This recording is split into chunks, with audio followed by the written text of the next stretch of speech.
ও মুসলমানরা, আল্লাহ রাব্বুল আলামিন কোরআনুল কারীম এমনিতে দেন নাই। আল্লাহ রাব্বুল আলামিন কোরআনুল কারীম দিয়েছেন মানব জাতিরা অন্ধকারে পড়ে থাকা মানুষেরা যেন আলোর পথের সন্ধান পেয়ে যায়, পাপী ব্যক্তিরা যেন নিষ্পাপ হতে পারে, খারাপ মানুষেরা যেন ভালো হতে পারে, জাহান্নামী মানুষেরা আল্লাহ রাব্বুল আলামিনের ইবাদত বندگির মাধ্যমে তারা যেন জান্নাতে যেতে পারে। এই জন্যই আল্লাহ রাব্বুল আলামিন মানব জাতির গাইডলাইন স্বরূপ মহাবিশ্বের মহাবিশ্বয় মহাগ্রন্থ আল কোরআন নাজিল করে দিয়েছে। ও মুসলমানরা, এই জন্য কোরআন মানতে হবে, কোরআন অনুযায়ী নিজেদের জীবনটা পরিচালিত করতে হবে, তাহলে জীবনটা অনেক ভালো হবে। আপনি ইহকালীন জীবনে পাবেন কল্যাণ, ইহকালীন জীবনে পাবেন মুক্তি, পরকালীন জীবনেও পাবেন আপনি জাহান্নামের আযাব থেকে মুক্তি। আর আপনি জাহান্নামের আযাব থেকে মুক্তি পেলে আপনার স্থান হবে জান্নাত। গত জুমার আলোচনার যেটা টপিক ছিল মনে আছে আপনাদের? গত জুমায় কোন বিষয়ের উপর আলোচনা করেছি? হ্যাঁ, কোন দল করা হারাম, জায়েজ নাই, হারাম, সেটার উপরে মনে হয় 2টা পয়েন্টের উপরে আলোচনা করেছি। শুধু কয়টা পয়েন্টের উপরে মনে আছে? কয়টা? 2টা পয়েন্টের উপরে আলোচনা করেছি। 1 নম্বর হচ্ছে যে দলে আল্লাহ রাব্বুল আলামিনের আইন বাস্তবায়নের কর্মসূচি নাই, যে দলে আল্লাহর কোরআন নাই, সে দল করা হারাম। নাউজুবিল্লাহ বলবেন না? তাহলে যে দলে আল্লাহর কোরআন নাই সে দল করা কি? একটু জোরে বলেন, সেই দল করা কি? হারাম। তো কোরআন আছে যে দলে, আমরা আছি কি বলেন? কোরআন আছে যে দলে, কোরআন নাই যে দলে। কি কথা বলতে আপনাদের অসুবিধা হচ্ছে নাকি? তাহলে কোরআন যে দলে আছে সে দলে আপনাকে থাকতে হবে, যদি আপনি মুসলিম হন। যদি আপনি কি হন? মুসলিম হন, মুসলমান যদি হন, তাহলে কোরআন যে দলে থাকবে সে দলে আপনাকে থাকতে হবে। আর আপনি যদি মুসলিম না হন, মুসলমান যদি আপনি না হন, তাহলে তো আপনার জন্য কোরআন মানা ফরজ না। কি কোরআন মানা ফরজ নাকি আপনার জন্য? কোরআন মানা তখন আপনার জন্য ফরজ নয়। তাহলে এটা 1 নাম্বার, যে দলে আল্লাহর কোরআন আছে ওই দল করা জায়েজ, ওই দল করতে হবে, ওই দল করা ফরজ। আর যে দলে কোরআন নাই ওই দল করা হারাম। 2 নাম্বার হলো যে দলের নেতা কাফির, যে দলের নেতা কি? কাফির, ওই দল করা যাবে না। যেই দলের নেতা কাফির হবে, আল্লাহর বিধান দ্বারা, আল্লাহর কোরআন দ্বারা যে দলের নেতা বিচার ফয়সালা করবে না, ওই দলের নেতা হলো কাফির। কথা বলেন ঠিক কিনা? এই 2টা পয়েন্টের উপরে কিন্তু আলোচনা করা হয়েছে। আলোচনাগুলো কিন্তু মনে রাখতে হবে, মনে না রাখলে শুধু শুনলেন, শুনে ভাল লাগলো, হুজুরের বয়ান খুব ভাল লাগে, বয়ান ভালো লাগলে হবে না, এটা বাস্তব জীবনে আমল করতে হবে। যদি আপনি আমল করতে পারেন তাহলে এই ভালো লাগাটাই আল্লাহ তাআলা আপনাকে জান্নাত পর্যন্ত পৌঁছায় দেবে। বলেন সুবহানাল্লাহ। আমল করতে হবে, শুধু ভালো লাগার মধ্যেই রাখা যাবে না, এটা আমলের মধ্যে পরিণত করতে হবে। তাহলেই দেখবেন আল্লাহর জান্নাত আপনার জন্য ফরজ হয়ে যাবে। সুবহানাল্লাহ বলেন। এরপরে মুসলমান 3 নাম্বার হলো যে সব দলের নেতা হলো মুনাফিক। কি? মুনাফিক। মুনাফিক যে দলের নেতা, ওই দলে আপনাদের যোগ দেওয়া যাবে না। বলুন তো, মুনাফিকরা জান্নাতি না জাহান্নামী? মুনাফিকরা জাহান্নামে চলে যাবে। ও মুসলমান, এই জন্য যারা মুনাফিক, যারা তাদের দলে যদি আপনি যোগ দেন তাহলে আপনি জাহান্নামী হয়ে যাবেন। আল্লাহ রাব্বুল আলামিন কুরআনুল কারীমের 33 নম্বর সূরা সূরা আহজাব এর 48 নম্বর আয়াতের ভিতরে আল্লাহ রাব্বুল আলামিন বলেন ওয়ালা তুতি'ল কাফিরিনা ওয়াল মুনাফিকিন।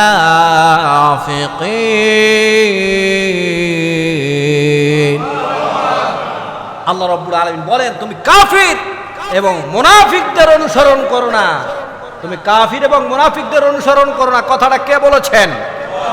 একটু জোরে আওয়াজ দিতে হবে। কে বলেছেন? আল্লাহ বলেছেন। আল্লাহ যেটা বলেছেন সেটা আপনার আমার জন্য মানা ফরজ। কথা বলেন, সেটা মানা ফরজ।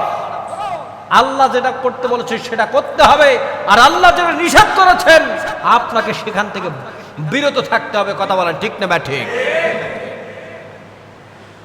ও মুসলমান, এখানে স্পষ্টভাবে আল্লাহ তাআলা বলে দিয়েছেন যে তোমরা কাফির এবং মুনাফিকদের অনুসরণ করো না। যদি অনুসরণ করেন তাহলে আপনি মুনাফিকদের দলভুক্ত হয়ে যাবেন। কথা বলেন ঠিক না বা ঠিক? মুনাফিক কারা? মুসলমান। ও মুসলমান, যাদের ভেতরে 3টা আলামত পাওয়া যাবে আর 4টা খাসলত পাওয়া যাবে, তারা হলো মুনাফিক। 1 নম্বরে যারা ওয়াদা দিয়া ওয়াদার খেলাপ করে তারা কি? একটু জোরে বলেন। 2 নম্বরে যারা কথায় কথায় মিথ্যা কথা বলে তারা হলো মুনাফিক। 3 নম্বরে যারা আমানতের খেয়ানত করে তারা মুনাফিক। আর 4 নম্বর খাসলত হলো যারা সমাজের মধ্যে বিশৃঙ্খলা তৈরি করে, সমাজের মধ্যে বিপর্যয় তৈরি করে, দাঙ্গা হাঙ্গামা তৈরি করে, এরা হলো মুনাফিক। কথা বলেন ঠিক না বা ঠিক? সমাজের ভিতরে যারা অশ্লীল ভাষায় গালমন্দ করে এরা হলো মুনাফিক। যারা খারাপ কথা বলে বলুন তো তাদের দলে কি যোগ দেওয়া যাবে নাকি? যারা ওয়াদা দিয়া ওয়াদার খেলাপ করে বলেন তো তাদের দলে যোগ দেওয়া যাবে নাকি? যারা আমানতের খেয়ানত করে তাদের দলে যোগ দেওয়া যাবে নাকি?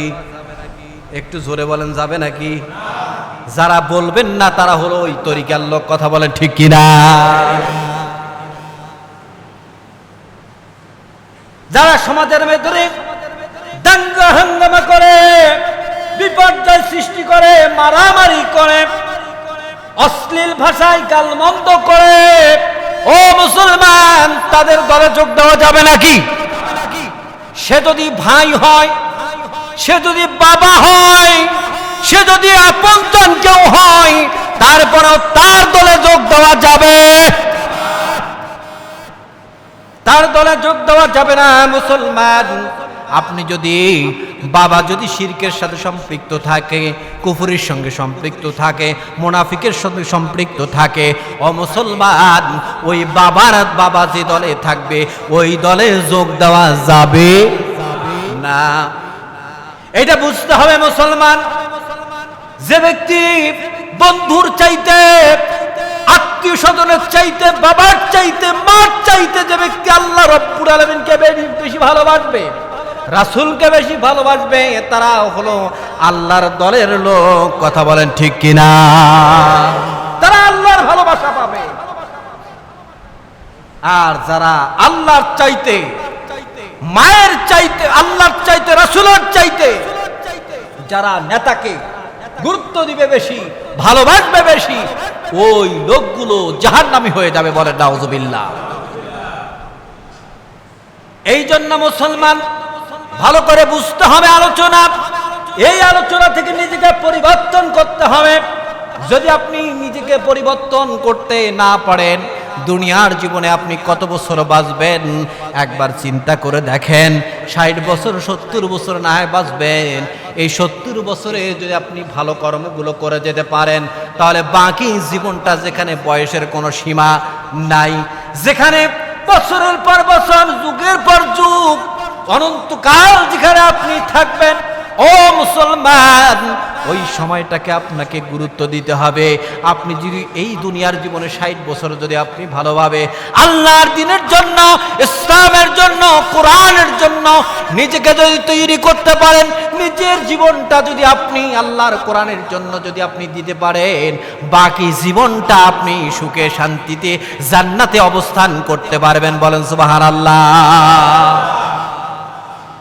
ও মুসলমান, এই জন্য দুনিয়ার জীবনে কিছু অর্থের জন্য, কিছু পাওয়ারের জন্য, কিছু ক্ষমতার জন্য, কিছু নেতৃত্বের জন্য আপনি যদি পরকালকে ছেড়ে দেন, তাহলে আপনাকে জাহান্নামের লেলিহান যুক্ত আগুনে জ্বলতে হবে।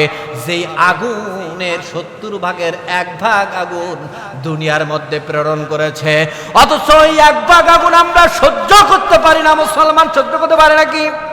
সহ্য করতে পারি না। ও মুসলমান, ওই জাহান্নামের আগুন আমরা কেমনে সহ্য করব? এই জন্য যেই দলে যোগ দেওয়া হারাম, ওই দল করা যাবে না মুসলমান। এই জন্য 3 নম্বরে হলো মুনাফিক যারা, এই মুনাফিক দলের নেতা যারা হবে, যেই দলের মধ্যে মুনাফিকি থাকবে, নেফাকি থাকবে, ওই দলে যোগ দেওয়া হারাম। কথা বলেন ঠিক কিনা? কি কথাটাকে আমি বললাম নাকি? কে বলেছেন? বলেন কে বলেছেন? আল্লাহ রাব্বুল আলামিন বলেছেন।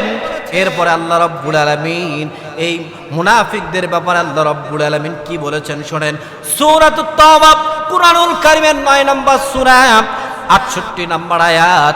এই আয়াতের ভিতরে আল্লাহ রাব্বুল আলামিন বলেন, ওয়াদাল্লাহুল মুনাফিকিনা ওয়াল মুনাফিকাতি ওয়াল কুফারা নারা জাহান্নামা খালিদিনা ফিহা।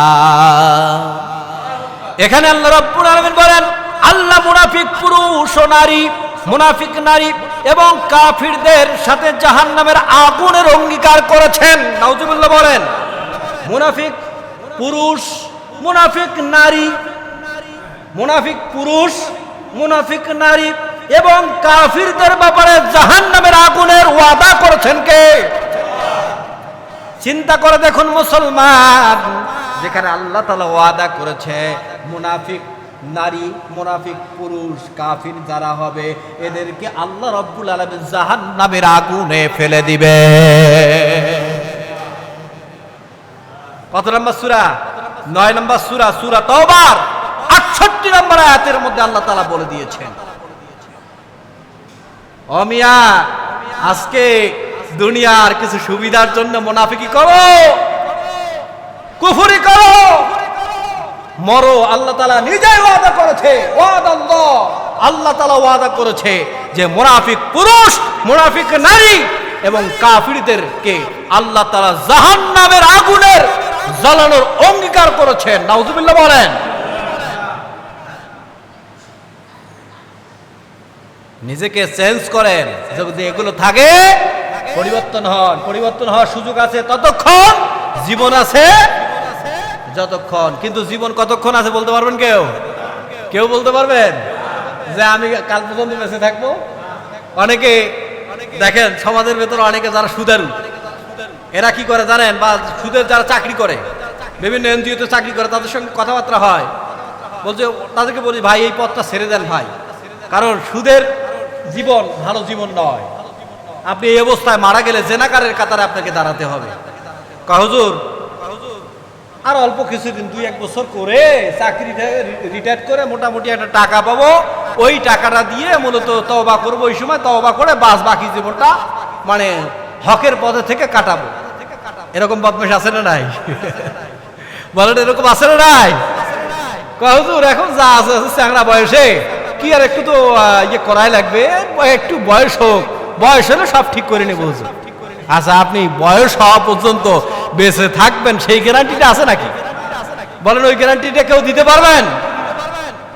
আসার সিরিয়াল আছে কিন্তু যাওয়ার কোনো সিরিয়াল নাই। আসার সিরিয়াল আছে, দাদা আসছে আগে, তারপরে বাবা আসছে, তারপরে আমি আসছি, তারপরে আমার সন্তানরা আসবে, তারপরে তাদের সন্তানরা আসবে, এটা সিরিয়াল আছে। কিন্তু যাওয়ার কোনো সিরিয়াল নাই। এই জন্য ভাববেন না যে হুজুর এখনো কোথায় মরি, মরা এখনো আছে। আপনারা দেখেন সকালে তাদের সঙ্গে কথাবার্তা বলছেন, এমন লোকের সাথে কথা বলছেন, বাজারে কথা বলছেন, দুপুর হতে হতে ওই লোকটার কথা শুনলেন যে উনি মৃত্যুবরণ করেছেন। আপনি মাইকের মানে অ্যালার্ম শুনলেন যে মৃত্যুবরণ করেছে, ইন্না লিল্লাহি ওয়া ইন্না ইলাইহি রাজিউন। এরকম হয় না? বলেন এরকম হয় না? ভাত সামনে নিয়ে বসেছে, ভাত সামনে নিয়ে বসেছে, খাবে, কিন্তু মুখে তুলে দেবে এমত অবস্থায় মালাকুল মউত আজরাইল আলাইহিস সালাম চলে আসছে, জান কবজ হয়ে গেছে। ওই হাতের মুঠের মধ্যে যেই ভাতগুলো রয়েছে এটাও খেতে পারে না। এমন ঘটনা ঘটে নাই? নামাজরত অবস্থায় সিজদা দিয়েছে আর সিজদা থেকে ওঠে না। কি এমন দৃশ্য আমরা দেখি নাই? আমরা এমন দৃশ্য আমরা অনলাইনে দেখেছি। ও মুসলমান, এই জন্য আমাদেরকে পরিবর্তন হওয়ার দরকার আছে না নাই? পরিবর্তন হওয়ার দরকার আছে না নাই? কথা বুঝতে হবে, সিদ্ধান্ত নিতে হবে আপনাকে। ও মুসলমান, এরপরে আল্লাহ রাব্বুল আলামিন মুনাফিকদেরকে, যারা মুনাফিক হবে, যারা দুনিয়ার জীবনে মুনাফিকি করবে, মুসলমান